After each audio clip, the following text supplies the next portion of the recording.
السلام علیکم ورحمۃ اللہ وبرکاتہ۔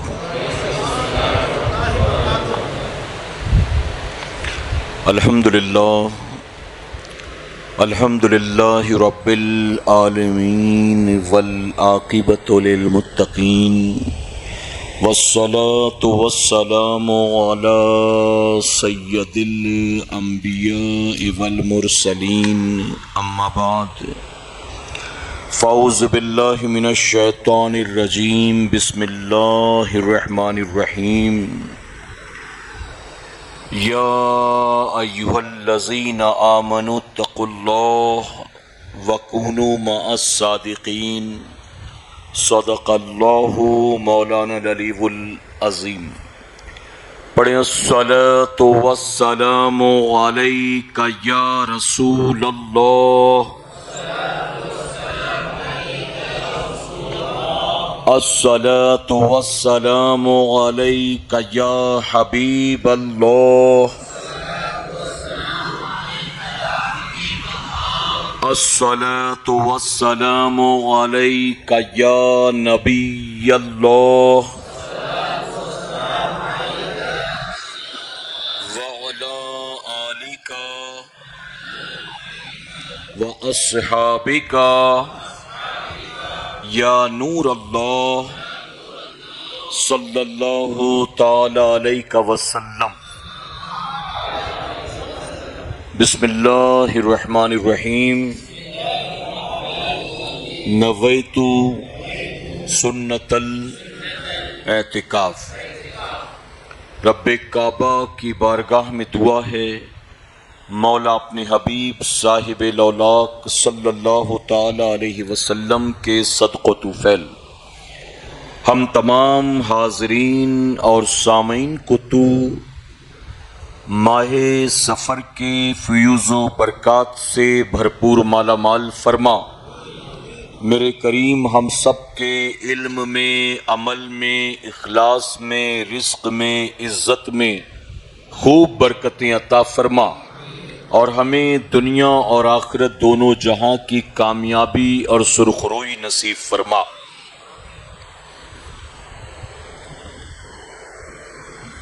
سارے جہاں سے اچھا ہندوستان ہمارا، سارے جہاں سے اچھا ہندوستان ہمارا، ہم بلبلیں ہیں اس کی یہ گلستاں ہمارا، اور اے آبروئے گنگا وہ دن ہے یاد تجھ کو، اے آبروئے گنگا وہ دن ہے یاد تجھ کو، اترا تیرے کنارے جب کارواں ہمارا، اور مذہب نہیں سکھاتا آپس میں بیر رکھنا، مذہب نہیں سکھاتا آپس میں بیر رکھنا، ہندی ہے ہم وطن ہے ہندوستان ہمارا۔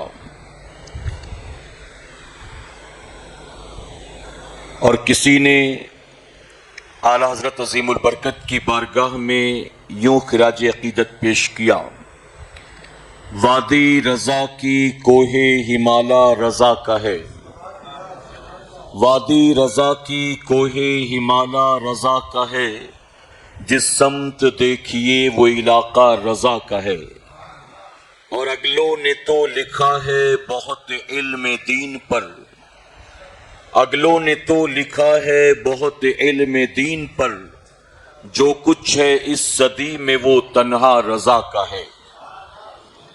اور کسی شاعر نے بہت خوب کہا: ایک وفادار کو اور کیا چاہیے، ایک وفادار کو اور کیا چاہیے، عمر بھر دامن مصطفیٰ چاہیے،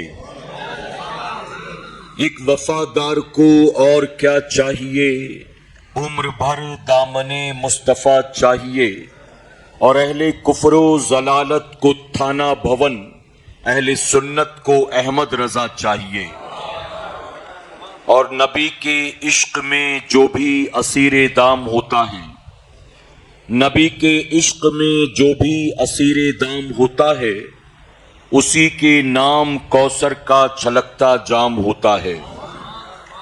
نبی کے عشق میں جو بھی اسیر دام ہوتا ہے، اسی کے نام کوثر کا چھلکتا جام ہوتا ہے، اور ہمیشہ آزما کر ہم نے دیکھا ہے مصیبت میں، ہمیشہ آزما کر ہم نے دیکھا ہے مصیبت میں، رضا کا نام لینے سے بہت آرام ہوتا ہے۔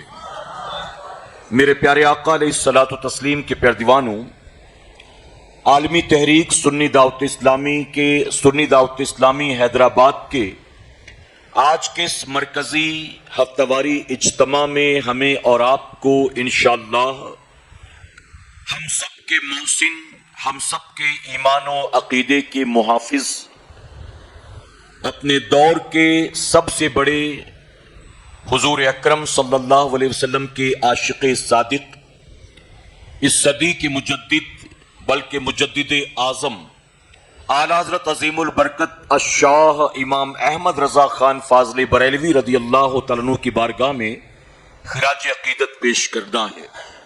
چونکہ آپ کے عرس پاک کی تاریخ قریب ہے، تو اس تاریخ کے آنے سے پہلے ہم آپ کی تاریخ کو سمجھنے کے لیے یہاں جمع ہوئے ہیں۔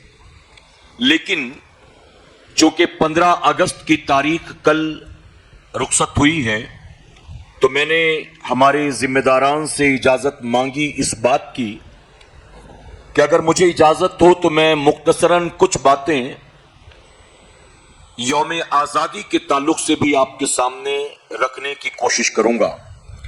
تو بہرحال ہمارے ساتھیوں نے تو مجھے اجازت دے دی، اب اگر آپ کی طرف سے بھی اجازت ہو تو چند باتیں اس کے تعلق سے بھی میں آپ کے سامنے عرض کرتا چلوں۔ میرے پیارے آقا علیہ الصلوۃ والتسلیم کے پیارے دیوانوں، آپ عام طور پر اعلیٰ حضرت عظیم البرکت کے تعلق سے علماء اہل سنت سے سنتے رہتے ہیں، لیکن چونکہ 15 اگست کی تاریخ کل رخصت ہوئی ہے اور اس کے تعلق سے عام طور پر ہمارے جلسوں میں اور ہمارے اجتماعات میں گفتگو نہیں ہوتی ہے۔ حالانکہ ہونا تو یہ چاہیے تھا کہ کل جمعہ کے خطاب میں ہر جگہ تمام ائمہ اسی عنوان پر گفتگو کرتے، اور ہماری وہ تاریخ جس کو تاریخ کی کتابوں سے نکال دیا گیا ہے، وہ تاریخ جمعہ کے خطاب کے ذریعے قوم کے سامنے پیش کرنے کی کوشش کی جاتی۔ میرے پیارے آقا علیہ الصلوۃ والتسلیم کے پیارے دیوانوں، کل میں نے خود چیٹ جی پی ٹی پر یہ پرومپٹ لکھا کہ جنگ آزادی میں مسلمانوں کا کردار کیا تھا۔ اب چیٹ جی پی ٹی آپ جانتے ہیں کہ یہ بریلوی نہیں ہے، کریکٹ ہے نا؟ تو چیٹ جی پی ٹی نے جو جواب دیا اس میں سب سے پہلا پیراگراف یہ تھا کہ جنگ آزادی میں مسلمانوں کا بہت بڑا کردار تھا، یہ بات اور ہے کہ کتابوں سے اسے نکال دیا گیا ہے۔ اب یہ چیٹ جی پی ٹی کہہ رہا ہے، تو اب ہمارے ملک کی کتابوں سے، اسکول کی کتابوں سے، کالج کی کتابوں سے، سلیبس سے یہ چیزیں نکال دی گئیں۔ میرے پیارے آقا کے پیارے دیوانوں، جنگ آزادی کے 3 فیز ہیں، 3 الگ الگ فیسز ہیں۔ ایک ہی بار میں جنگ کرنے سے ملک آزاد نہیں ہوا، 3 الگ الگ فیسز ہیں، اور ان 3 الگ الگ فیسز میں تینوں میں مسلمانوں کا اہم کردار رہا ہے۔ آپ کو شاید پتہ نہیں تو میں آپ کو بتاؤں کہ سب سے پہلے انگریزوں کے خلاف اگر کوئی تلوار اس ملک میں اٹھی ہے تو تلوار شیر محصول ٹیپو سلطان رحمت اللہ تعالی علیہ کی تھی۔ سب سے پہلے انگریزوں کے خلاف وہ کھڑے ہوئے ہیں، سب سے پہلے انہوں نے اس چنگاری کو بویا ہے، اس آگ کو لگایا ہے، انگریزوں کے خلاف سب سے پہلے آپ مقابلے میں آئے۔ اس کے بعد سیکنڈ فیز ہے 1857 کا، جسے ہم جنگ آزادی کہتے ہیں اور انگریز جسے غدر کا نام دیتا ہے۔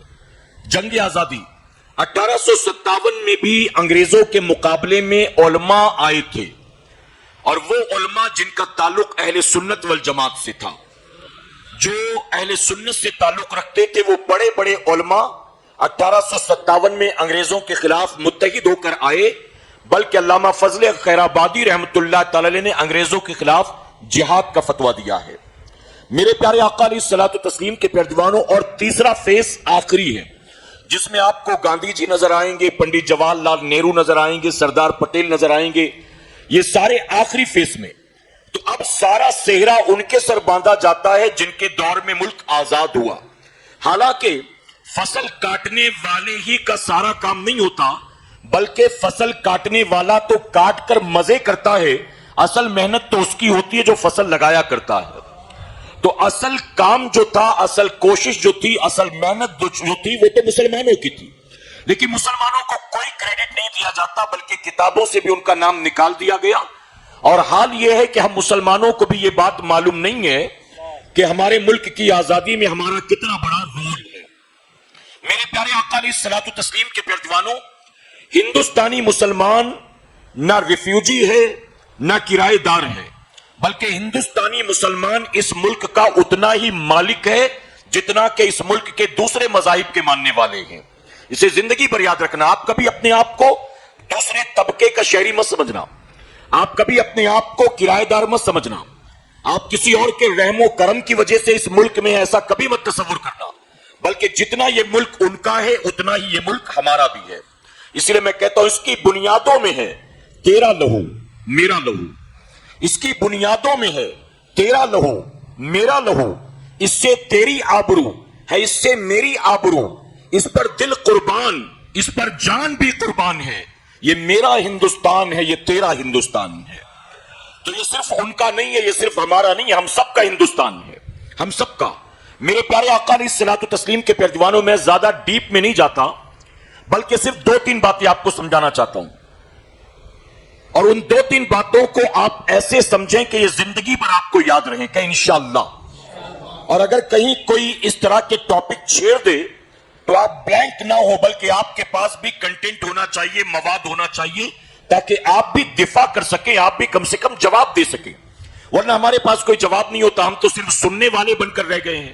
لوگوں کی جھڑکیاں برداشت کرنا ہے, لوگوں کی باتیں برداشت کرنا ہے, لوگوں کی دھمکیاں برداشت کرنا ہے. میرے پیارے آقا علیہ الصلوۃ والتسلیم کے پیروانوں, اس ملک سے ہمارا رشتہ 100, 200, 500, 1000 سال پرانا نہیں ہے. اگر کوئی یہ سمجھتا ہے کہ مغل اس ملک میں آئے تو مغلوں کے آنے کی وجہ سے اسلام آیا, یا مغلوں کے آنے کی وجہ سے مسلمان آئے, ایسا نہیں ہے. ہمارا اس ملک کے ساتھ کتنا پرانا رشتہ ہے آپ جانتے ہیں. اللہ تبارک و تعالیٰ نے اپنا نائب بنا کر, اپنا خلیفہ بنا کر, اپنا پہلا نبی بنا کر, اور قیامت تک آنے والے انسانوں کا باپ بنا کر اپنے نبی آدم علیہ السلام کو جب جنت سے زمین پر اتارا تو ایران توران میں نہیں بلکہ ہندوستان میں اتارا ہے, ہندوستان کی سرزمین پر. اور اسے یاد رکھنا, آرین جن کی تاریخ ہم اسکول میں پڑھتے ہیں, آرین بعد میں آئے ہیں, ہمارے باپ آدم علیہ السلام یہاں پہلے تشریف لائے ہیں. تو ہمارا رشتہ اس زمین کے ساتھ صدیوں پرانا ہے, صدیوں پرانا. اور میرا ایک جملہ یاد رکھنا, آج مسلمانوں پر یہ بہت بڑا الزام لگایا جاتا ہے, جیسے بہت سارے الزامات ہیں نا, ویسے ایک الزام یہ بھی ہے کہ ہندوستانی مسلمان اپنے ملک کا وفادار نہیں ہے, بلکہ کچھ پولیٹیشینز, کچھ پولیٹیکل پارٹی والے, کچھ سنگٹھن یہ کہتے نظر آتے ہیں کہ ہم کو مسلمانوں سے کوئی تکلیف نہیں ہے, ہم کو تکلیف ان مسلمانوں سے ہے جو کھاتے یہاں کی ہے, گاتے کہیں اور کی ہیں, جو رہتے یہاں ہیں اور بھلائی کسی اور کی چاہتے ہیں, ہم کو پرابلم ان سے ہے. میرے پیارے آقا کے پیروانوں, یہاں جتنے موجود ہیں, میں نوجوانوں کے ساتھ, بزرگوں کے ساتھ, بچوں سے پوچھتا ہوں, ہر بچہ اپنے دل پر ہاتھ رکھ کر یہ جواب دے, اسے اس ملک سے محبت ہے کہ نہیں ہے. میں جبرن اپنی بات توپتا نہیں کسی پر, میں آپ سے پوچھتا ہوں کہ آپ کو اس ملک سے محبت ہے کہ نہیں ہے. تو ظاہر ہے کہ حیدرآباد کی سرزمین پر رہنے والا مسلمان بھی یہ کہے گا کہ ہم اس ملک سے محبت کرتے ہیں. اور اس محبت کی دلیل کیا ہے؟ آپ کا گھر جو ہے, آپ کا گھر جو حیدرآباد میں ہے, آپ کو اپنا گھر پسند ہے کہ نہیں ہے؟ آپ کو آپ کا گھر پیارا ہے کہ نہیں ہے؟ آپ کے گھر کو بارود لگا کر اڑا دیا جائے, آپ کو کوئی تکلیف نہیں ہوگی؟ جی, آپ کو آپ کا گھر پیارا ہے, آپ کو آپ کا محلہ پیارا ہے, آپ کو آپ کا علاقہ پیارا ہے, آپ کو آپ کی گلیاں پیاری ہیں, آپ جس شہر میں رہتے ہیں آپ کو آپ کا شہر پیارا ہے.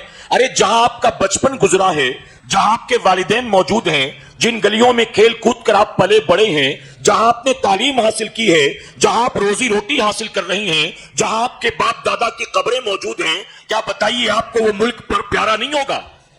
آپ کا گھر, آپ کی گلیاں, آپ کا علاقہ, آپ کا شہر آپ کو پسند ہے. یہ اس بات کی ضمانت ہے کہ آپ کو آپ کے وطن سے محبت ہے. اس کی وجہ یہ کہ وطن صحیح سلامت ہے تو میرا گھر صحیح سلامت ہے, وطن صحیح سلامت ہے تو میرا شہر صحیح سلامت ہے. اگر آپ سے کوئی پوچھے آپ حیدرآبادی ہیں کہ ہندوستانی ہیں؟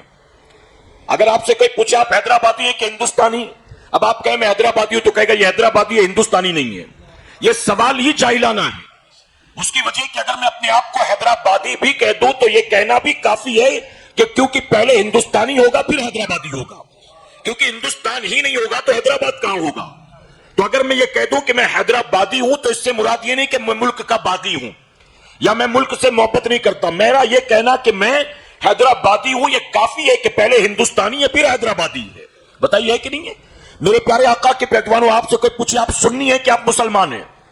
آپ سنی ہیں کہ آپ مسلمان؟ آپ کہتے ہیں میں سنی ہوں، تو کہے گا یہ سنی ہے مسلمان نہیں ہے۔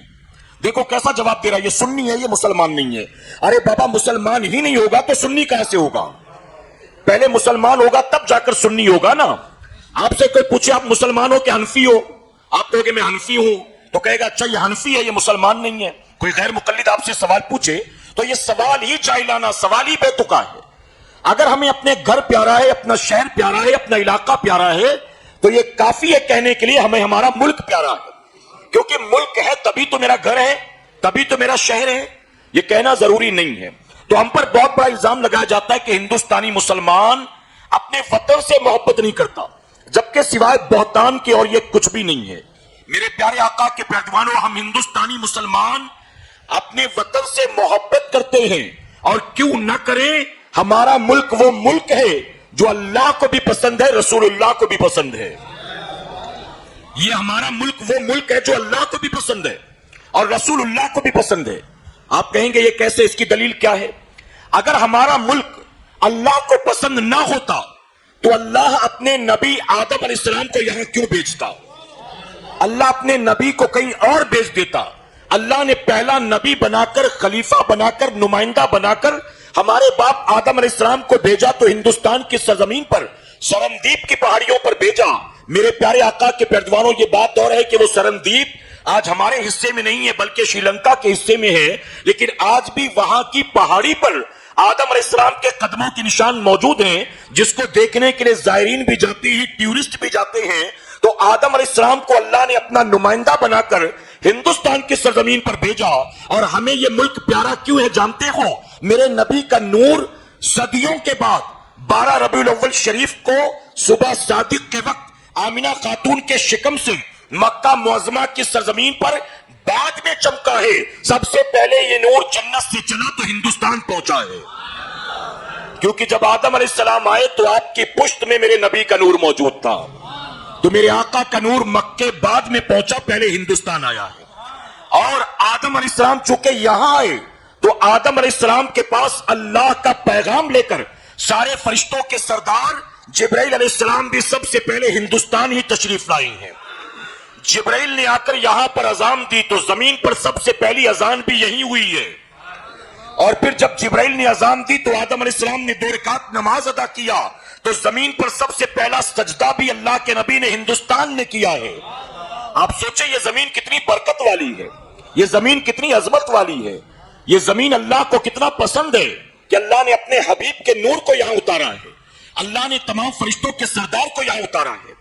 میرے پیارے آقا کے پیروانوں، ایک اور اگزامپل دوں، آپ سرچ کرتے ہیں، کر سکتے ہیں، گروک کا، اے آئی کا، چیٹ جی پی ٹی کا، گوگل کا، انٹرنیٹ کا دور ہے، آپ سرچ کر سکتے ہیں۔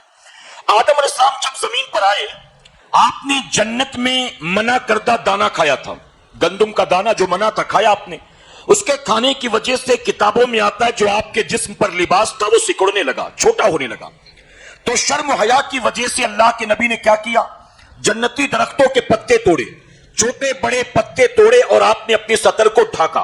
آپ نے کبھی کبھی تصویریں بھی دیکھی ہوگی، لوگ بناتے ہیں نا مصنوعی اپنے طور پر، تو اس میں بھی جس کو وہ لوگ آدم کہتے ہیں، ایڈم کہتے ہیں، یا آدی مانو کہتے ہیں، الگ الگ نام، آپ نے دیکھا ہوگا اس کے جسم کے اوپر بھی پتے لٹکے ہوتے ہیں۔ یہ کتاب پڑھ کر انہوں نے اپنی طرف سے بنایا ہے، امیجن کر کے۔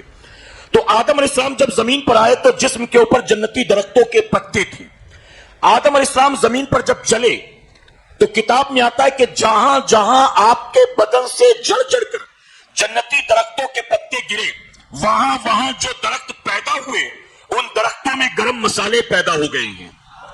ان درختوں میں، یعنی وہ جنتی درختوں کے پتے تھے، تو ان پتوں کی وجہ سے گرم مسالوں کے پیڑ بن گئے۔ اور یہی وجہ ہے کہ آج بھی اچھا، اس وقت ہندوستان کے گرم مسالے بہت مشہور تھے اور عرب کے تاجر، تاریخ میں آتا ہے سیدنا عمر فاروق اعظم رضی اللہ عنہ کے دور خلافت میں عرب کے تاجر پانی کے جہاز کے ذریعے ہندوستان آتے تھے، وہاں سے کپڑا لے کر آتے تھے اور یہاں کپڑا دے کر اس کے عوض گرم مسالے لے کر جاتے تھے۔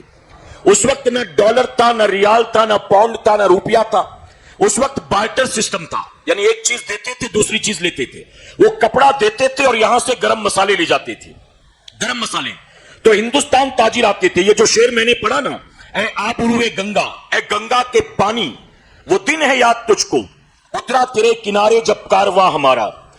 جب مسلمانوں کے تجارتی قافلے گنگا کے کنارے اترے تو مسلمان گنگا کے پانی سے وضو کر کے جب وہ آئے تو انہوں نے دیکھا کہ لوگ گنگا کا سجدہ کر رہے تھے، لیکن جب مسلمان تاجر آئے تو انہوں نے گنگا کے پانی سے وضو کر کے اللہ کا سجدہ کیا ہے۔ اے آبروئے گنگا، وہ دن ہے یاد تجھ کو، اترا تیرے کنارے جب کارواں ہمارا۔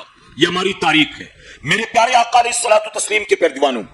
تو اب گرم مسالے آج بھی اگر آپ دیکھیں تو پوری دنیا میں سب سے زیادہ گرم مسالے شری لنکا میں پائے جاتے ہیں، اور وہاں کے گرم مسالے زیادہ مشہور ہیں اور پوری دنیا میں ایکسپورٹ بھی کیے جاتے ہیں، جو ہے بھیجے جاتے پوری دنیا میں۔ تو یہ کیا تھا؟ یہ آدم علیہ السلام کے قدموں کی برکت تھی۔ تو ایک چیز میں نے بتا دی اور وضاحت کر سکتا ہوں لیکن موقع نہیں، چونکہ دوسرے عنوان کی طرف چلنا ہے۔ تو یہ زمین ثابت ہوا کہ اللہ کو پسند ہے۔ اب رسول اللہ کو کیسے پسند ہے؟ حضور اکرم صلی اللہ علیہ وسلم جب نماز سے فارغ ہوتے، آج بھی آپ نے دیکھا ہوگا آپ کی مسجد کے امام صاحب سلام پھیرنے کے بعد دعا کے لیے دائنی طرف گھوم جاتے ہیں۔ آپ کے یہاں ہوتا ہے کہ نہیں؟ امام صاحب سلام پھیرنے کے بعد دعا کے لیے رائٹ ٹرن ہو جاتے ہیں۔ تو آج کے دور میں امام کا دائیں طرف یوں گھومنا رسول اللہ کی سنت ہے، لیکن رسول اللہ کیوں گھومتے تھے؟ صحابہ نے عرض کیا یا رسول اللہ صلی اللہ علیہ وسلم، نماز کے وقت تو رخ آپ کا قبلے کی طرف ہوتا ہے، لیکن دعا کے لیے آپ دائیں طرف گھوم جاتے ہیں، آخر وجہ کیا ہے؟ تو یہاں دو روایتیں ملتی ہیں۔ آقا نے فرمایا اس طرف ہند ہے اور ہند سے مجھے وفا کی خوشبو آتی ہے، اور دوسری حدیث میں آتا ہے اس طرف ہند ہے اور ہند سے مجھے ٹھنڈی ہوا کے جھونکے آتے ہیں۔ اور اسی حدیث کو سامنے رکھ کر شاعر مشرق ڈاکٹر اقبال نے لکھا تھا، وہ ڈاکٹر اقبال جو آکسفورڈ یونیورسٹی کے فارغ تھے، جو بریلوی مکتب فکر کے نہیں تھے، بریلی کے نہیں تھے، انہوں نے اس حدیث کو سامنے رکھ کر لکھا تھا، میرے عرب کو آئی ٹھنڈی ہوا جہاں سے، میرے عرب کو آئی ٹھنڈی ہوا جہاں سے، میرا وطن وہی ہے، میرا وطن وہی ہے۔ یعنی حضور کو یہاں سے ٹھنڈی ہواؤں کے جھونکے جایا کرتے تھے ہندوستان سے۔ اب مجھے دل پر ہاتھ رکھ کر بتائیں آپ، جب رسول اللہ نے 1450 سال پہلے یہ بات فرمائی تھی، کیا یہاں پر مسلمان موجود تھے؟ یہاں خانقاہیں تھی، مزارات اولیاء موجود تھی، بڑے بڑے جامعہ اور مسلمانوں کے ادارے موجود تھے؟ کیا محراب و منبر تھے، مینار و گنبد تھے؟ یہاں کوئی پیر تھا؟ کیا کسی پیر کا کوئی مرید تھا؟ بلکہ اس وقت تو یہاں کوئی کلمہ پڑھنے والا نہیں تھا، لیکن رسول اللہ کی نگاہیں غیبدہ دیکھ رہی تھی۔ آج اگرچہ ہند کی سرزمین پر کوئی ایک بھی کلمہ پڑھنے والا نہیں ہے، لیکن میرا ایک بیٹا جائے گا معین الدین چشتی کی شکل میں، اور ایک بیٹا جا کر قیامت تک کے لیے کروڑوں مسلمانوں کو میرا وفادار بنا دے گا۔ گویا نبی کی نگاہیں غیبدہ دیکھ رہی تھی، آج وہاں میرا کلمہ پڑھنے والے کوئی نہیں ہیں، لیکن وہیں پر کل کروڑوں میرے وفادار پیدا ہوں گے۔ میں جس مکے میں پیدا ہوا وہ مکے والے میری میلاد کا انکار کر دیں گے، جس مدینے میں میں آرام کروں گا وہ میلاد منانا بند کر دیں گے، لیکن وہ ہندوستان جہاں میرا ایک بیٹا جائے گا وہاں قیامت تک میری میلاد منانے والے پیدا ہوں گے، میری محبت کا نعرہ لگانے والے پیدا ہوں گے، میرے عشق کا جام پلانے والے پیدا ہوں گے۔ اور اسی لیے آقا نے فرمایا اس طرف ہند ہے اور ہند سے مجھے وفا کی خوشبو آتی ہے۔ پتا چلا یہ زمین بھی رسول اللہ کو پسند ہے، یہ زمین اللہ کو پسند، اللہ نے اپنا نمائندہ بنا کر آدم علیہ السلام کو بھیجا، اور ہمارا ملک رسول اللہ کو پسند کہ رسول اللہ نے اپنا نمائندہ بنا کر غریب نواز کو بھیجا ہے، غریب نواز کو۔ میرے پیارے آقا کے پیروانوں، اب بتائیے جو ملک اللہ کو بھی پسند ہو، رسول اللہ کو بھی پسند ہو، کیا بتائیے مسلمان اس ملک سے نفرت کر سکتا ہے؟ آپ کو شاید پتہ نہیں ہوگا، میں آپ کو بتاؤں، بعض لوگوں نے اپنی کتابوں میں لکھا کہ ہندوستان کی سرزمین پر 40 انبیاء کی قبریں موجود ہیں. کون کون سے نبی، کون سے اسٹیٹس، کون سے شہر، کون سی جگہ، اس کے بارے میں انہوں نے نہیں لکھا. لیکن ان کی تحقیق یہ ہے کہ جو 1,24,000 40,000 کم و بیش انبیاء آئے، ان میں سے تقریباً 40 انبیاء ایسے ہیں جن کی قبریں ہندوستان میں موجود ہیں، اور جس میں مشہور ہے ایودھیا میں شیش علیہ السلام کی قبر. شیش علیہ السلام کی قبر ایودھیا میں فیض آباد میں موجود ہے، اور میں نے خود اس کی کئی مرتبہ زیارت کی ہے. چونکہ سنی دعوت اسلامی کا سالانہ اجتماع ہوتا ہے تو اجتماع کے بہانے وہاں جانا ہوتا ہے، اور جب وہاں جاتے ہیں تو آپ کی بارگاہ میں بھی پہنچ جاتے ہیں فاتحہ پڑھنے کے لیے، آپ کے وسیلے سے دعا کرنے کے لیے. میرے پیارے آقا علیہ الصلوۃ والتسلیم کے پیروانوں، اسی طرح مجدد الفسانی نے بھی، آپ نے خود بھی لکھا، کئی انبیاء کی قبروں کے تعلق سے آپ کی کتابوں میں بھی ملتا ہے. تو بہرحال ہندوستان کی سرزمین وہ سرزمین ہے جو اللہ کو بھی پسند ہے، رسول اللہ کو بھی پسند ہے. اور میں کہتا ہوں ہم جتنا مسلمان ہونے پر فخر کرتے ہیں، ہم اتنا ہی ہندوستانی ہونے پر بھی فخر کرتے ہیں. کہ الحمدللہ. اور کیوں کرتے ہیں جانتے ہو؟ اس کی وجہ کہ ہم دنیا کے کسی کونے میں چلے جائیں، ہم کو بڑے بڑے ہوٹلز دیکھنے کو مل جائیں گے، بڑے بڑے مالز شاپنگ کے لیے مل جائیں گے، ہم کو اچھی اچھی نئی نئی یونیک ڈشز کھانے پینے کو مل جائیں گی، ہم کو سیر و تفریح کے مقامات مل جائیں گے، ہم کو یہاں سے اچھے کلائمیٹ مل جائیں گے. لیکن ہم دنیا کے کسی ملک میں چلے جائیں، ہمیں غریب نواز کا گنبد کہیں نہیں ملنے والا ہے، ہمیں بندہ نواز کی چوکھٹ کہیں نہیں ملنے والی ہے. نبی کی نگاہیں غیبدہ دیکھ رہی تھی. آج میرا کلمہ پڑھنے والے وہاں کوئی نہیں ہیں، لیکن ایک وقت ایسا آئے گا کہ معین الدین اجمیری وہیں آرام کرنے والے ہیں، مخدوم کے چوچا وہیں تشریف لے جانے والے ہیں، بندہ نواز وہیں پر آنے والے ہیں، غریب معین الدین محبوب الہی کی چوکھٹ وہیں پر نظر آنے والی ہے. اور میرے پیارے آقا علیہ الصلوۃ والتسلیم کے پیروانوں، یہی وجہ ہے کہ ہم ہندوستانی مسلمان اپنے وطن سے محبت کرتے ہیں، اور وطن سے محبت کا سب سے بڑا ریزن یہ ہے، سی ایم کوئی بھی ہو، پی ایم کوئی بھی ہو، کمشنر کوئی بھی ہو، گورنر کوئی بھی ہو، حقیقت میں ہندوستان کی سرزمین پر کل بھی میرے غریب نواز کی حکومت تھی، آج بھی میرے غریب نواز کی حکومت ہے، اور قیامت تک ہند کے راجا ہیں تو غریب نواز ہیں. ہند کے راجا صرف میرے خواجہ ہیں.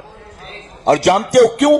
اس کی وجہ کہ دلی کی کرسی پر جو بیٹھتا ہے نا، دلی کی کرسی والا الیکشن سے بیٹھتا ہے، اور اجمیر والا الیکشن سے نہیں آیا، رسول اللہ کے سلیکشن سے آیا ہے. الیکشن والے جائیں گے، سلیکشن والے کبھی نہیں جانے والے ہیں. بلکہ آپ نے خود اپنی آنکھوں سے دیکھا ہوگا، وہ جو دن رات مسلمانوں کو، اسلام کو گالیاں دیتے ہیں، جب دلی کی کرسی پر بیٹھتے ہیں وہ بھی غریب نواز کی بارگاہ میں چادر بیچتے ہیں. انہیں خود بھی پتا ہے ان سے بنا کر رکھو گے تو کرسی بچی رہے گی، اور اگر ان سے نہیں بنی تو کرسی بھی نہیں بچنے والی ہے. اس لیے اسلام کا کوئی دشمن بھی بیٹھے کرسی پر تو بھی غریب نواز کی بارگاہ میں گردن جھکانا ہی پڑتا ہے اسے. میرے پیارے آقا علیہ الصلوۃ والتسلیم کے پیروانوں، اسی لیے الحمدللہ ہم ہندوستانی مسلمان اپنے ملک کے باغی نہیں ہیں، غدار نہیں ہیں، وفادار ہیں. اور وفادار کیسے ہیں جانتے ہو؟ تم اپنے آپ کو دیش بھکت کہتے ہو، ہم اللہ کے سوا کسی کے بھکت نہیں ہیں. ہم عبادت کرتے ہیں تو صرف اللہ کی، ہم جان سے زیادہ رسول اللہ سے محبت کرتے ہیں، لیکن رسول اللہ کی عبادت کرنے کو ہم تیار نہیں ہیں. رسول اللہ سے جان سے زیادہ محبت کرتے ہیں، لیکن کیا رسول اللہ کا ہم سجدہ کرتے ہیں؟ تمہارے مذہب نے تم پر کوئی قید نہیں لگایا. تم چاہے پتھر کی پوجا کرو، چاہے پہاڑ کی پوجا کرو، چاہے درخت کی پوجا کرو، چاہے ستاروں کی کرو، چاہے چاند کی کرو، چاہے سورج کی کرو، چاہے ہواؤں کی کرو، چاہے کسی کی کرو، تم پر تمہارے مذہب کی کوئی قید نہیں ہے. لیکن ہم مسلمان سوائے اللہ کے کسی کی عبادت نہیں کرتے ہیں. اس لیے تم اپنے آپ کو دیش بھکت کہتے ہو، ہم اپنے آپ کو دیش پریمی کہتے ہیں. تم بھارت ماتا کہتے ہو، ہم مادر وطن کہتے ہیں. تم سجدہ کرتے ہو، ہم سجدہ نہیں کرتے، لیکن ملک کی خاطر ہم سر کٹانے کو تیار رہتے ہیں. سر کٹانے کو عربی کا ایک مقولہ ہے جس کا مفہوم ہے وطن سے محبت ایسے ہی کرو جیسے ماں سے محبت کرتے ہو. ماں سے, اس لیے ہم کہتے ہیں, ہم اسے مادر وطن کہتے ہیں. تو آ گئی بات, کلیئر ہو گئی بات. میرے پیارے آقا کے پیارے دیوانوں, یہ تو مسجد ہے اور مسجد میں سارے اپنے بیٹھے ہیں. کبھی میری تقریر 15 اگست 26 جنوری کے موقع پر باہر ہوتی ہے نا سڑکوں پر, جہاں پولیس والے بھی ہوتے ہیں, نان مسلم بھی ہوتے ہیں, پولیٹیکل پارٹی والے بھی ہوتے ہیں, تو میں یہ باتیں کرنے کے بعد ان سے کہتا ہوں, تیرا میرا شیشے کا گھر, میں بھی سوچوں تو بھی سوچ. تیرا میرا شیشے کا گھر, میں بھی سوچوں تو بھی سوچ. پھر دونوں کے ہاتھ میں پتھر, میں بھی سوچوں تو بھی سوچ. پھر دونوں کے ہاتھ میں پتھر, میں بھی سوچوں تو بھی سوچ. یعنی ہم پر بہتان لگانے سے پہلے تم بھی غور کر لو. اگر تم ہم پر بہتان لگاؤ گے, اگر تم کو یہ گلہ ہے کہ ہم وفادار نہیں, ہم وفادار نہیں, تو بھی تو دلدار نہیں. اور بلکہ یہ بھی کہتا ہوں مسلمانوں, ہم پر کتنے بھی الزام آج کا اسلام مخالف, اسلام کا دشمن, مسلمانوں کا دشمن لگائے, لیکن حقیقت تو یہ ہے کہ آج بھی ہندوستان کی سرزمین سے پوچھو گے تو یہ دھرتی پکار پکار کر کہے گی, ہند کو ناز ہے جس پر وہ نشانی ہم ہیں. ہند کو ناز ہے جس پر وہ نشانی ہم ہیں. ہاں یہاں لال قلعہ تاج کے بانی ہم ہیں. ہاں یہاں لال قلعہ تاج کے بانی ہم ہیں. 79 ایئرس ہو گئے ملک کو آزاد ہوئے, 79. لیکن 79 سال ملک کی آزادی کے بعد بھی جو بھی دلی کی کرسی پر بیٹھتا ہے, 15 اگست کو بھاشن دینے کے لیے اس کو لال قلعے پر ہی کھڑا ہونا پڑتا ہے. بھلے مسلمانوں کو کتنی گالیاں تو, لیکن قلعہ جو انہوں نے بنایا تھا اسی پر چڑھنا پڑتا ہے. آپ بتائیے, اتنے آزادی کے اتنے سالوں کے بعد اپنا کالا قلعہ, نیلا قلعہ, پیلا قلعہ کوئی نہیں بنا سکے. آج بھی اسی قلعے پر کھڑے ہوتے ہیں جو مغلوں کا بنایا ہوا ہے, مسلمانوں کا بنایا ہوا. ہم کہتے تاج محل کو کہتے مندر ہے, مندر ہے. ارے کل نہیں تاج محل کو آج ڈھا دو, کوئی اسلام کا نقصان ہوگا؟ جی کیوں نقصان؟ مسلمانوں کا کوئی نقصان نہیں ہونا. اس کی وجہ کہ تاج محل جس بادشاہ نے بنایا تھا اسلام کے لیے تھوڑی نہ بنایا تھا, اور اس بادشاہ کو فائدہ ہوا ہو نہ ہوا ہو, فائدہ تو ملک کو ہو رہا ہے. آج کروڑوں کا ٹرن اوور ہوتا ہے صرف تاج محل کی وجہ سے. ہمارے پاس پوری دنیا میں ہمارے ملک کو ریپریزنٹ کرنے کے لیے اگر کوئی چیز ہے تو تاج محل ہی ہے. 7 ونڈرز میں جو چیز ریپریزنٹ کرتی ہے انڈیا کو وہ کیا ہے بتائیے؟ آزادی کتنے سالوں کے بعد کچھ تو بنا لیتے, کچھ تو بنا لیتے. وہ جو تاج محل کلمہ پڑھنے والوں کا بنایا گیا وہ ریپریزنٹ کرتا ہے پوری دنیا کے سامنے انڈیا کو, اور صرف تاج محل کی وجہ سے کروڑوں کا ٹرن اوور ہوتا ہے, لاکھوں ٹورسٹ آتے ہیں. آپ کسی دلی کے, ممبئی کے, کولکتہ کے, چنئی کے, بنگلور کے ایئرپورٹ پر جائیں اور کوئی ٹورسٹ اگر انڈیا گھومنے آیا اس سے پوچھو کہ کہاں کہاں جاؤ گے تو سب سے پہلے کس کا نام لیتا ہے؟ جی انڈیا آپ آئیں, کیا کیا دیکھیں گے, کہاں کہاں جائیں گے, تو کس کا نام لیتا ہے وہ؟ میں نے خود جا کر دیکھا ہے. میں تاج محل تو نہیں گیا, اسی راستے سے گزرا تھا, پیچھے کی طرف سے میرا پروگرام آگے تھا, تو میں نے دیکھا تاج محل کی وجہ سے سینکڑوں ایسے لوگ ہیں جن کا گھر چل رہا ہے, ہزاروں ایسے جو پل رہے ہیں. چائے کی دکانیں ہیں, وہاں پر گائیڈ ہیں, وہاں پر آٹو چلانے والے ہیں, وہاں پر چلتے پھرتے چیزیں بیچنے والے ہیں, پان والا ہے اور ٹیکسی والے ہیں, اولا والے ہیں, پتہ نہیں کتنے ایسے فوٹوگرافر ہیں جن کے گھر چل رہے ہیں تاج محل کی وجہ سے. تو تاج محل کو کل نہیں آج ڈیمولش کر دے تو اسلام کا کوئی نقصان ہوگا؟ میرے پیارے آقا علیہ الصلوۃ والتسلیم کے پیارے دیوانوں, انگریز ہندوستان آیا تو انگریز نے لوٹا ہے, لیکن مغلوں نے لوٹا نہیں ہے, مغلوں نے اس ملک کو دیا ہے, اور دیا وہ ہے جس سے آج تک تم فائدہ حاصل کر رہے ہو. تو الحمدللہ ہم کرایہ دار نہیں ہیں, ریفیوجی نہیں ہیں, ہم اس ملک کے برابر کے مالک ہیں, کہ الحمدللہ. اور ہم اس ملک کے وفادار ہیں, باغی اور غدار نہیں ہیں, وفادار ہیں. میرے پیارے آقا علیہ الصلوۃ والتسلیم کے پیارے دیوانوں, بہرحال اب مزید اس پر وضاحت کا موقع نہیں ہے, اپنے اصل اور دوسرے عنوان کی طرف میں چلتا ہوں.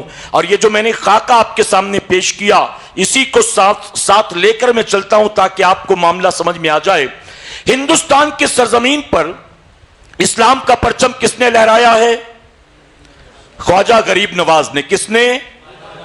دیکھیں اعلیٰ حضرت کے نام پر محفل سجی ہے تو کوئی یہ نہ کہے کہ اعلیٰ حضرت نے لہرایا ہے. ہم مبالغے سے کام نہیں لیتے. کس نے لہرایا ہے؟ غریب نواز نے. ہمیں مدینے کا پتہ غریب نواز نے بتایا ہے. کربلا معلیٰ کا راستہ غریب نواز نے بتایا ہے. ہمیں سجدوں کا شعور غریب نواز نے دیا ہے. ہمیں قرآن پڑھنے کا سلیقہ غریب نواز نے دیا ہے.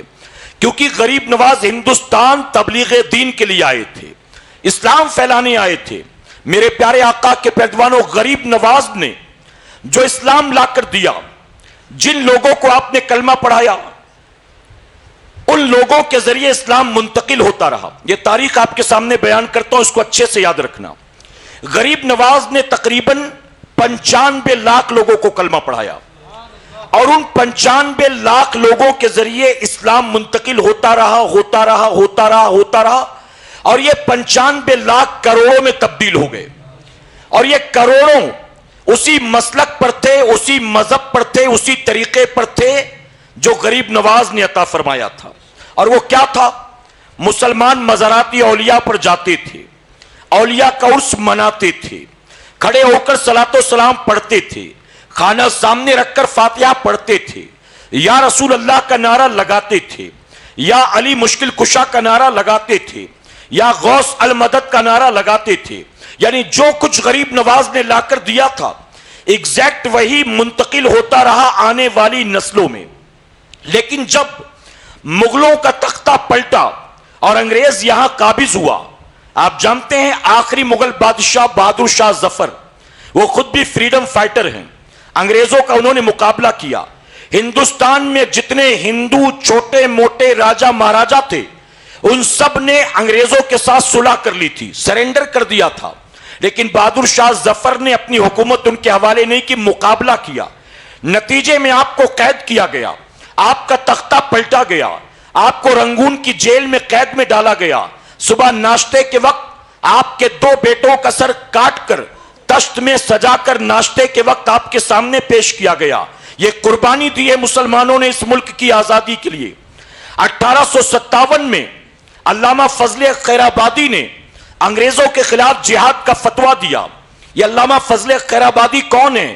میرے پیارے آقا کے پیروانوں, وہ جس نے انگریزوں کے سامنے ناک رگڑ کر معافیاں مانگی, اور جس کو انگریزوں نے کالا پانی کی سزا سے واپس ہندوستان بلایا, سزا معاف کر دی, اور 50 روپیہ اس کا وظیفہ مقرر کر دیا گیا, جس نے کہا کہ مجھے معاف کرو, مجھ سے غلطی ہو گئی, آج کے بعد تمہارے خلاف بغاوت نہیں کروں گا, بلکہ لوگوں کو تمہاری حمایت میں مائل کروں گا, تمہاری طرف موٹیویٹ کروں گا. آج اس کو کتابوں میں ویر لکھا جاتا ہے. میں نام نہیں لیتا, آپ جانتے, ویر کہتے اس کو, ویر. اور علامہ فضل خیر آبادی جنہوں نے انگریز کے خلاف جہاد کا فتویٰ دیا, آپ کے وکیل نے کہا کہ حضور آپ صرف کورٹ میں یہ کہہ دینا یہ فتویٰ میرا نہیں ہے, باقی آپ کو بچانا میری ذمہ داری. آپ نے کہا اپنی جان کے لیے کیا میں جھوٹ بولوں؟ یہ ہو ہی نہیں سکتا, میں انگریزوں کی آنکھ میں آنکھ ڈال کر بولوں گا یہ فتویٰ میں نے تمہارے خلاف دیا ہے. آپ کا مدرسہ تھا دلی میں, علامہ فضل خیر آبادی کا مدرسہ دلی میں تھا, اس مدرسے کو انگریزوں نے بارود کے ذریعے اڑا دیا ہے. آپ کو کالا پانی کی سزا دے دی گئی. انڈمان نیکوبار ایک آئی لینڈ, ایک ٹاپو, جہاں آپ کو سزا کے طور پر بھیجا گیا, آپ کو قید کر دیا گیا, پوری زندگی اسی قید میں تھے, یہاں تک کہ عمر کا آخری حصہ آ گیا. عمر کا آخری حصہ, بیمار ہیں, کمزور ہیں, چلنے پھرنے کی طاقت نہیں ہے, اپنے بستر پر لیٹے ہوئے ہیں. ایک نیا انگریز افسر آیا معائنہ کرنے کے لیے جیل میں قیدیوں کا. جب علامہ فضل خیر آبادی کو دیکھا تو افسوس کے ساتھ کہتا ہے کہ بابا یہ عمر تمہاری یہاں نہیں بلکہ اپنے گھر میں رہنے کی ہے. اس وقت تمہیں اپنے بیوی بچوں کے پاس ہونا چاہیے, اپنے خاندان گھر والوں کے پاس ہونا چاہیے, اور تم یہاں ہو. اگر تم آج بھی یہ کہہ دو کہ مجھ سے غلطی ہوئی کہ میں نے انگریزوں کے خلاف جہاد کا فتویٰ دیا, اپنے فتوے سے رجوع کر لو, میں وعدہ کرتا ہوں اگر تم فتوے سے رجوع کر لو گے میں تمہاری سزا کو معاف کرا دوں گا, ملکہ وکٹوریا سے سفارش کروں گا اور تمہیں آزاد کرا کے تمہیں اپنے گھر پہنچا دوں گا, میں ذمہ داری لیتا ہوں. تو تاریخ کی کتاب میں آتا ہے کہ علامہ فضل خیر آبادی کروٹ بدلنے کی طاقت نہیں تھی ان کے اندر، لیکن جب انگریز افسر نے یہ کہا تو جوش ایمانی کی بنیاد آپ اٹھ کر بیٹھ گئے اور آپ نے للکار کر کہا، اے عیسائی کتے، تو مجھ سے کہتا ہے کہ میں انگریزوں کے خلاف دیا گیا فتویٰ واپس لے لوں؟ ارے یہ ایک زندگی نہیں، اللہ اگر مجھے ایسی ہزاروں زندگیاں دیتا تو میں انگریزوں کے خلاف جنگ لڑتا رہتا، ان کے خلاف فتویٰ دیتا رہتا اور اپنے ملک کی آزادی کے لیے اپنی جان کو قربان کر دیتا۔ آپ کا انتقال وہیں پر ہوا، آپ کی مزار آج بھی انڈمان نکوبار پر موجود ہے۔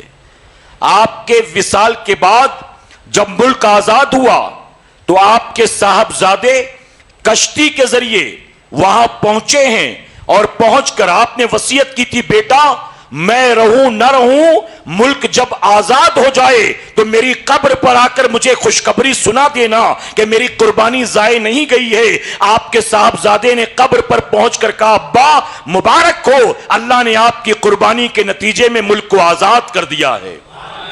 میرے پیارے آقا کے پیارے دیوانوں، یہ احسان ہے مسلمانوں کا، اس ملک پر یہ احسان ہے۔ پھر بھی ہم سے یہ گلہ ہے کہ وفادار نہیں، ہم وفادار نہیں، تو بھی تو دلدار نہیں۔ علامہ فضل خیر آبادی، جب انگریزوں نے دیکھا، اب یہاں توجہ دیجیے آپ، میں 10-15 منٹ اور زیادہ لوں تو کوئی ناراضگی تو نہیں نا آپ کی؟ حالانکہ میرا بیان 10 بجے شروع ہونا تھا، 11 بجے ختم ہونا تھا، لیکن شروع ہوا ہے تقریباً 10:30 10:35 پر، تو اگر تھوڑا سا وقت لے لوں تو کوئی ناراضگی تو نہیں؟ ایسا تو نہیں ہوگا کہ آج آپ سن لیں گے اگلے ہفتے غائب ہو جائیں گے؟ ایسا تو نہیں؟ ہمارے ساتھی یہ نہ کہیں کہ آپ نے پچھلے ہفتے 11:30 تک تقریر کی، اس وجہ سے اس ہفتے کوئی آیا ہی نہیں، تو شکایت کا موقع تو نہیں دیں گے نا میرے بھائی؟ اللہ آپ سب کو جزائے خیر عطا فرمائے۔ یہ تاریخ بتانا بہت ضروری ہے، میں مبالغے سے کام نہیں لیتا، جذباتی گفتگو نہیں کرتا، اور میں خاص طور پر اولیاء کی کرامات بیان نہیں کرتا۔ میں منکر نہیں ہوں لیکن میں بیان نہیں کرتا، اس کی وجہ یہ ہے ہم بچپن سے اولیاء کی کرامات سنتے چلے آئے ہیں، لیکن بچپن سے سننے کے بعد سوائے نعروں کے ہمیں کچھ نہیں ملا ہے۔ ہم کرامات سنتے، خوب جذبات میں نعرہ لگاتے ہیں، اور فجر کا وقت ہوتا سوتے پڑے رہتے، بستر پر سوتے پڑے رہتے۔ اس لیے میں جذباتی گفتگو نہیں کرتا، کچھ سمجھانے کی کوشش کر رہا ہوں۔ انگریزوں نے اس ملک میں حکومت چھینا تھا، کس سے چھینا تھا؟ مسلمانوں سے، بہادر شاہ ظفر سے۔ تقریباً 800-850 سال حکومت کی تھی مسلمانوں نے، تختہ پلٹا مغلوں نے ان کا، ان سے حکومت چھینی۔ تو سب سے زیادہ خطرہ کس سے تھا؟ مسلمانوں سے خطرہ تھا۔ اب آپ بتائیے، اگر آپ کے گھر پر کوئی قبضہ کر لے تو اب اس کو خطرہ آپ سے ہوگا کہ مجھ سے ہوگا؟ آپ کے گھر پر قبضہ کیا تو آپ سے خطرہ، آپ کی نسلوں سے خطرہ، آپ کے خاندان سے خطرہ، کسی بازو والے سے خطرہ کیوں ہوگا اس کو؟ تو انگریزوں کو سب سے زیادہ ڈر تھا مسلمانوں سے۔ پھر 1857 میں جب مسلمان متحد ہو کر انگریزوں کے مقابلے میں آئے تو انگریز سمجھ گیا کہ مسلمان ہی ہمارا سب سے بڑا دشمن ہے، اس ملک میں رہنا ہے تو مسلمانوں کے اتحاد کو ختم کرنا ہوگا۔ یہ اس وقت کی بات ہے جب کوئی بریلوی نہیں تھا، دیوبندی نہیں تھا، غیر مقلد نہیں تھا، چکڑالوی بھوچالوی نہیں تھا، جب یہ فرقے نہیں تھے، یہ سب 1857 کے بعد پیدا ہوئے۔ اعلیٰ حضرت عظیم البرکت آپ کی ولادت ہوئی ہے 1856 میں، ایک سال پہلے، یعنی 1857 جنگ آزادی سے ایک سال پہلے، یعنی 1857 کے وقت آپ کی عمر کتنی تھی؟ جی 1 سال کی۔ اس کا مطلب ہے کہ علامہ فضل حق خیر آبادی یا علامہ کفایت اللہ کافی یا علامہ محمد علی جوہر، علامہ شوکت علی جوہر، یہ بریلوی نہیں تھے، یہ سب مسلک غریب نواز کے ماننے والے تھے، غریب نواز کے دین پر، ان کے مسلک پر عمل کرنے والے تھے، کیونکہ بریلویت تو کوئی تھی نہیں اس وقت۔ اعلیٰ حضرت تو ابھی 1 سال کے تھے، اس وقت دیوبندیت بھی نہیں تھی۔ میرے پیارے آقا کے پیارے دیوانوں، جب مسلمان متحد ہو کر انگریز کے مقابلے میں آیا تو انگریز سمجھ گیا کہ اس ملک میں سب سے زیادہ خطرہ ان مسلمانوں سے ہے۔ یہ مسلمان کلمے کی بنیاد متحد ہو جاتا ہے، یہ مسلمان عشق رسول کی بنیاد متحد ہو جاتا ہے۔ تو انہوں نے کیا کہا؟ انہوں نے کہا اب مسلمانوں میں پھوٹ ڈالنا چاہیے۔ یہ انگریزوں کی پالیسی ہے نا، پھوٹ ڈالو راج کرو۔ انہوں نے کہا اب مسلمانوں میں پھوٹ ڈالو، ان کو الگ الگ فرقوں میں بانٹو۔ اگر اس ملک میں رہنا ہے تو مسلمان متحد نہیں رہنا چاہیے، مسلمانوں کو توڑو۔ اب مسلمانوں کو توڑنے کے لیے انہوں نے کیا کیا؟ وہ جانتے تھے اگر ہم کہیں گے نبی مر کر مٹی میں مل گئے، معاذ اللہ، اگر انگریز جانتا تھا میں یہ بات کہوں گا تو مسلمان میری بات کو ریجیکٹ کر دے گا، کیونکہ میں عیسائی ہوں، کرسچن ہوں، میری بات کا وہ اثر نہیں، امپیکٹ نہیں ہوگا، یہ ٹوٹیں گے نہیں۔ اگر میں کہوں نبی کو پیٹ پیچھے کی خبر نہیں ہے، معاذ اللہ، اگر میں کہوں کہ اللہ بھی جھوٹ بول سکتا ہے، معاذ اللہ، تو ہمیں کوئی فائدہ نہیں ہوگا، کیونکہ مسلمان سرے سے ہماری بات ریجیکٹ کر دے گا، کیونکہ ہم مسلمان ہے ہی نہیں۔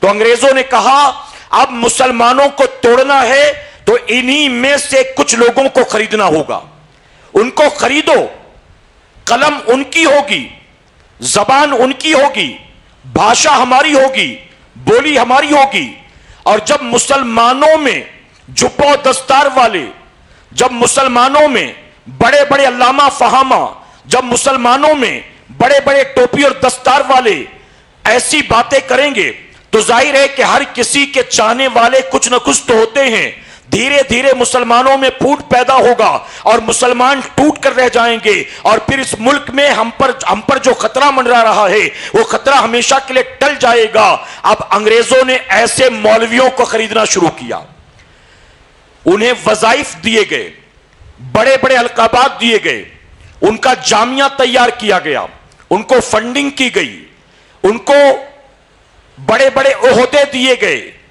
ان کے لیے مکانات تعمیر کیے گئے، اور ان سب کو باقاعدہ اچھی خاصی فنڈنگ کر کے ان سے رسول اللہ کی گستاخی کروائی گئی۔ میرے پیارے آقا کے پیروانوں، اور ایسی ایسی باتیں کہلائی گئیں، ایسی ایسی باتیں لکھوائی گئیں کہ ہندوستان کا مسلمان بے چین ہو گیا۔ ہم کیا کریں سمجھ میں نہیں آتا۔ ہمارے باپ دادا پردادا ہمیشہ سے مزارات اولیاء پر جاتے تھے اور اسے عبادت، اسے نیکی اور ثواب کا کام سمجھتے تھے۔ آج ہم کسی ولی کی مزار پر جائیں تو اس کو کفر کہا جاتا ہے، شرک کہا جاتا ہے، بدعت کہا جاتا ہے۔ ہمارے باپ دادا پردادا کھڑے ہو کر صلاۃ و سلام پڑھتے تھے اور صدیوں سے یہ ہوتا چلا آ رہا تھا، لیکن آج اگر ہم کھڑے ہو کر صلاۃ و سلام پڑھیں ہم پر شرک اور کفر کا فتویٰ لگایا جاتا ہے۔ ہمارے باپ دادا پردادا یا رسول اللہ کا نعرہ لگاتے تھے، انہیں روکنے منع کرنے والا کوئی نہیں تھا۔ آج ہم یا رسول اللہ یا مولا علی مشکل کشا کہیں ہم پر فتویٰ لگایا جاتا ہے۔ ہمارے باپ دادا پردادا اولیاء کا عرس مناتے تھے، انہیں روکنے والا کوئی نہیں تھا۔ آج ہم عرس مناتے ہیں تو اس کو شرک اور کفر کہا جاتا ہے۔ اب مسلمان بے چین و بے قرار تھا، ہم کریں تو کیا کریں سمجھ میں نہیں آتا۔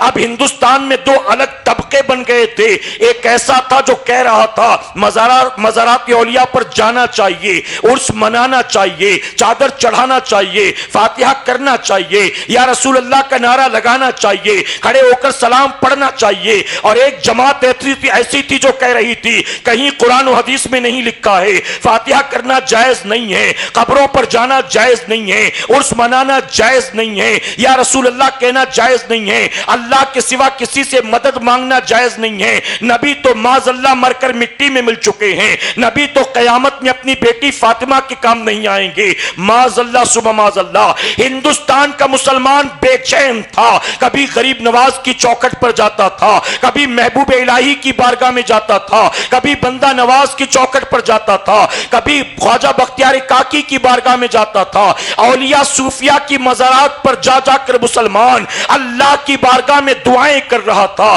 مصلی پر اللہ کا سجدہ کرتا، رات کی تاریکی میں اللہ کی بارگاہ میں دعائیں کرتا، اے اللہ حق کیا ہے باطل کیا ہے ہمیں سمجھ میں نہیں آتا۔ یہ کہتے ہیں کہ مزارات پر جایا کرو جائز ہے، یہ کہتے ہیں مزار پر جانا ناجائز ہے، یہ بھی جبہ اور دستار والے ہیں، یہ بھی جبہ اور دستار والے ہیں، یہ بھی عالم فاضل کہلاتے ہیں، یہ بھی عالم فاضل کہلاتے ہیں، یہ بھی اللہ کے ولی کہلاتے ہیں، یہ بھی حکیم الامت کہلاتے ہیں، یہ بھی مجاہد دوراں کہلاتے ہیں، یہ بھی جامعہ کے سربراہ کہلاتے ہیں۔ اب ہم جائیں تو ان کے پیچھے جائیں کہ ان کے پیچھے جائیں ہمیں سمجھ میں نہیں آتا۔ ہندوستان کا مسلمان دن رات رو رو کر اپنے رب کی بارگاہ میں دعائیں کر رہا تھا، اے اللہ پھر سے صدیق اکبر کو بھیج دے تاکہ پتہ چلے کہ صحیح کیا ہے غلط کیا ہے، اے اللہ پھر سے عمر فاروق اعظم کو بھیج بھیج دے تاکہ پتہ چلے کہ حق کیا ہے باطل کیا ہے۔ اے اللہ پھر سے عثمان غنی اور مولا علی کو بھیج دے تاکہ پتہ چلے جائز کیا ہے ناجائز کیا ہے۔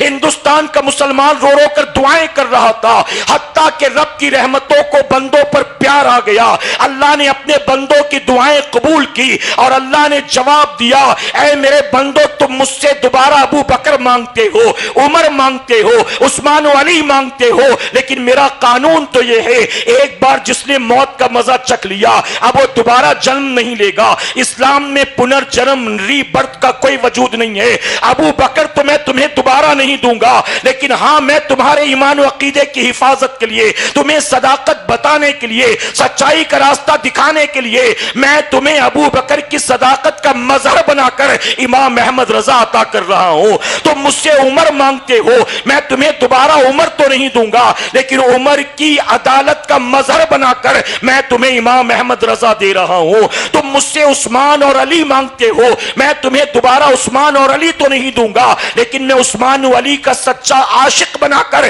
تمہیں امام احمد رضا دے رہا ہوں۔ میں نے علی کے بازوؤں میں ذوالفقار حیدری کی طاقت رکھ دی تھی۔ علی جب میدان میں اترتے تھے تو کفار کے جنازے نکل جایا کرتے تھے۔ میں امام احمد رضا کے ہاتھ میں تلوار کی طاقت تو نہیں دوں گا، میں احمد رضا کی انگلیوں میں قلم کی طاقت رکھ دوں گا۔ علی کی تلوار چلتی تھی، کفار کے جنازے نکل جاتے تھے، جب احمد رضا کی قلم چلے گی تو کفار بے نقاب ہوتے نظر آئیں گے، بے پردہ ہوتے نظر آئیں گے۔ اللہ نے اپنے بندوں کی دعا کو قبول کیا اور 10 شوال 1272 ہجری کو ہندوستان کی سرزمین پر اس کے صوبہ اتر پردیش کے اندر ایک خانوں کے عظیم خاندان میں بریلی شریف نام کے شہر میں جسولی نام کے قصبے میں خانوں کے عظیم خاندان میں ایک بچہ پیدا ہوا جس بچے کا تاریخی نام المختار رکھا گیا، جسے دنیا نے احمد رضا کے نام سے یاد کیا اور جسے قیامت تک ہم اور آپ مجدد دین و ملت کے نام سے یاد کرتے رہیں گے۔ اے سرکار مدینہ کے پیارے دیوانوں، اس لیے میں ایک جملہ کہتا ہوں اور میرے اس جملے کو زندگی بھر یاد رکھنا سنیو، ہمیں ایمان کی دولت دی ہے غریب نواز نے، ہمیں سجدوں کا شعور دیا ہے غریب نواز نے، ہمیں مدینے کا پتہ بتایا ہے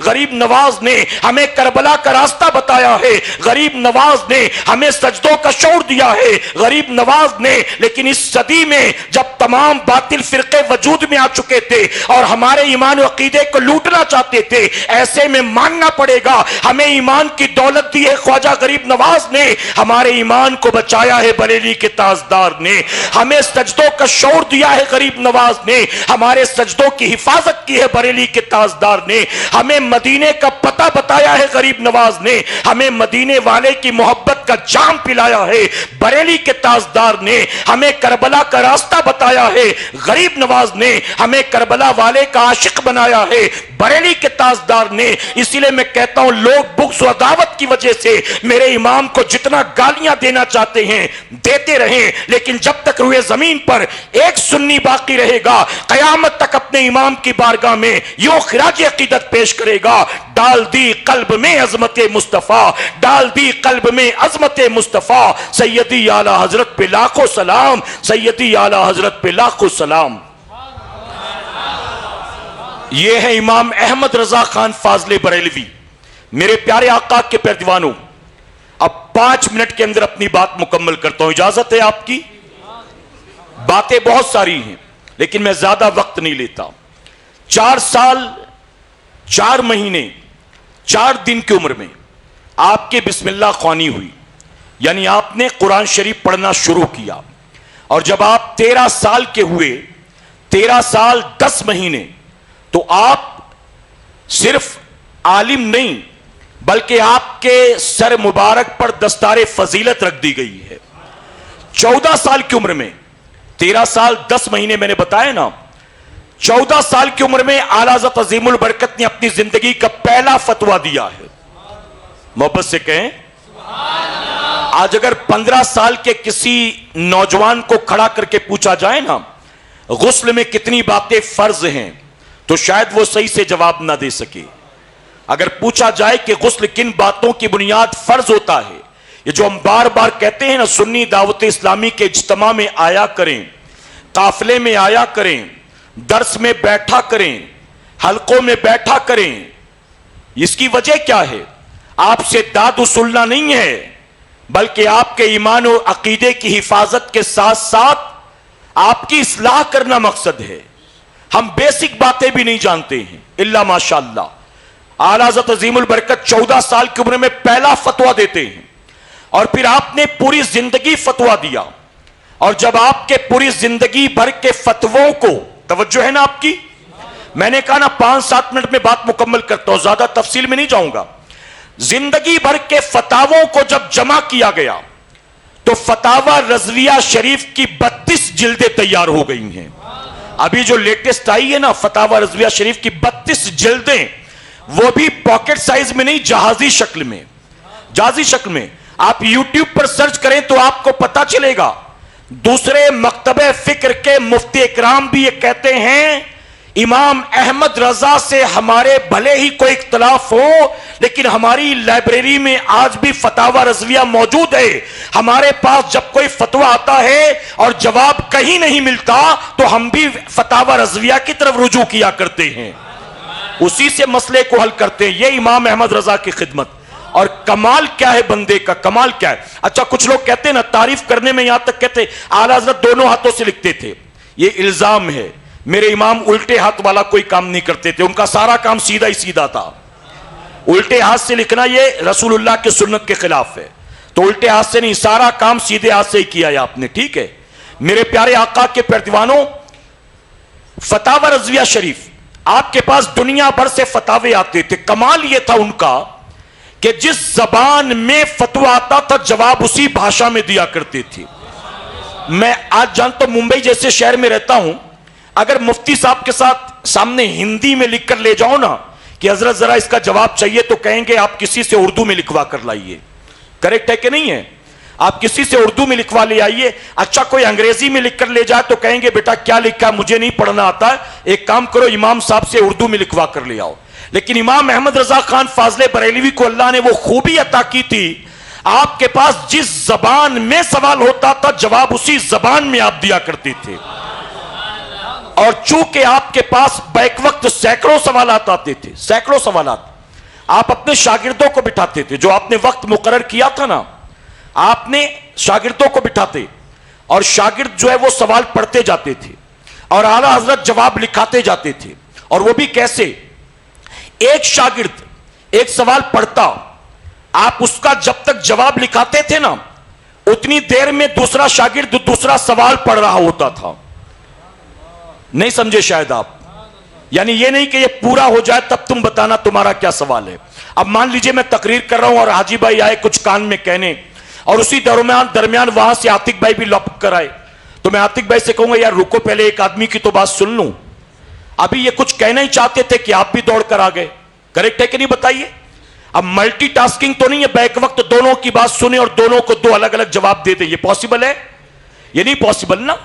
تو اعلیٰ حضرت عظیم البرکت جب ایک وقت جواب دے رہے ہوتے تو دوسرا شاگرد دوسرا سوال پڑھ رہا ہوتا، جب اسے جواب لکھاتے تو تیسرا سوال پڑھ رہا ہوتا. اور یہ مسئلے بھی ایک ہی سوال سے ریلیٹڈ نہیں ہوتے تھے، کہیں نماز کا ہوتا، کہیں طلاق کا ہوتا، کہیں نکاح کا ہوتا، کہیں وراثت کا ہوتا، الگ الگ سوالات ہوتے، سب کا جواب دیتے. اور یہ میں نہیں بیان کرتا، آپ کے شاگرد خود بیان کرتے ہیں. ہمیں حیرت ہوتی ہے اعلیٰ حضرت عظیم البرکت جب سوالوں کا جواب دیتے تھے تو پہلے قرآن کی آیات کوٹ کرتے، پھر حضور کے فرمان کوٹ کرتے، پھر بزرگوں کے فتاوے کوٹ کرتے، پھر اپنا فتویٰ دیتے، اور دینے کے بعد کتابوں کا حوالہ بھی ساتھ ساتھ لکھاتے جاتے. شاگرد کہتے کہ ہم ویریفائی کرنے کے لیے، یعنی جواب ہم نے لکھ لیا، ویریفائی کرنے کے لیے ہم لائبریری میں جاتے تھے. تو اعلیٰ حضرت عظیم البرکت یہاں تک فرماتے تھے کہ 3rd ریک پر 4تھے نمبر میں جو 5ویں کتاب ہے وہ فتاوی شامی ہے. اس کی 3ری جلد نکالنا، فلا چیپٹر اتنے نمبر پیج پر 5واں مسئلہ جو ہے وہ یہی ہے.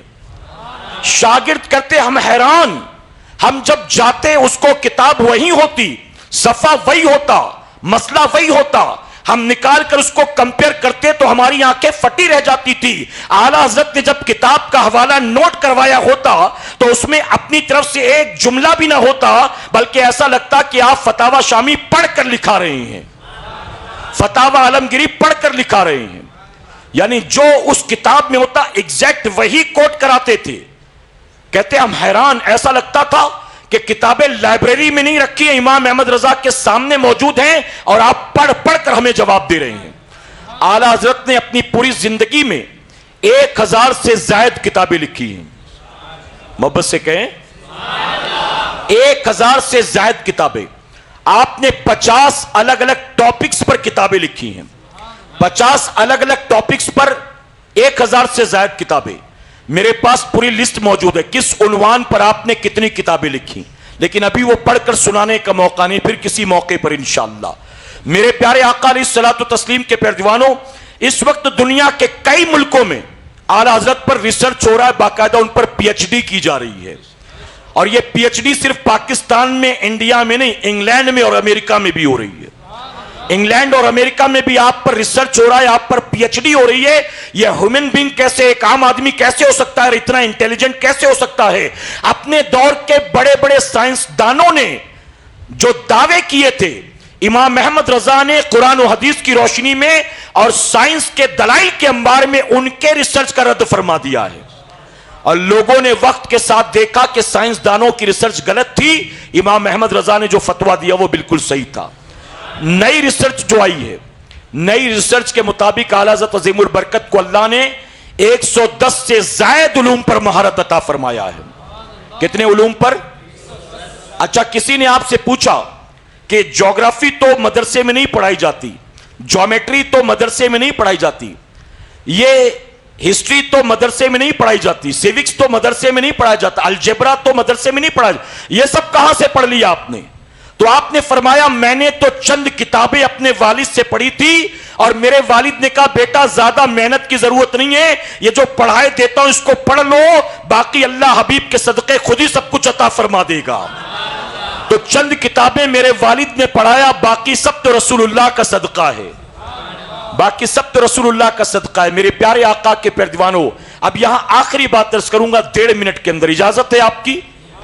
اب آپ بتائیے، جس بندے کو 110 سے زائد علوم پر مہارت ہو، جس بندے کو 110 سے زائد علوم پر اللہ نے مہارت دی ہو، اگر آج ہم بریلوی کہلانے والوں سے پوچھا جائے نا کہ اس 110 میں سے 10 آپ بتا دیجئے کون کون سے علوم اعلیٰ حضرت کو آتے تھے، تو ہم 10 بھی نہیں گنا سکیں گے. کریکٹ ہے کہ نہیں؟ اب ہم بریلوی کہلائیں، مسلک اعلیٰ حضرت کا ماننے والا کہلائیں، اور ہمیں 10 سبجیکٹ بھی نہیں معلوم کہ کن 10 سبجیکٹ پر اللہ نے آپ کو مہارت دی. اب جب ہم بریلوی کہلانے والے سنیوں کو اپنے امام کے بارے میں یہ تک نہیں پتا، تو غیروں سے کیا توقع کی جائے؟ غیروں سے. اسی لیے تو کہتے ہیں نا، امام احمد رضا قبر پجوا لوگوں کے امام ہیں، یہ بدعتیوں کے امام ہیں، انہوں نے اپنے ماننے والوں کو مشرک بنا دیا، بدعتی بنا دیا، معاذ اللہ ثم معاذ اللہ. آج اعلیٰ حضرت کے بارے میں کئی تقریر ہوتی ہے نا، ابھی عرص اعلیٰ حضرت کا موقع ہے، آپ سنیے گا، بہت سارے لائیو پروگرام یوٹیوب پہ چل رہے ہوں گے.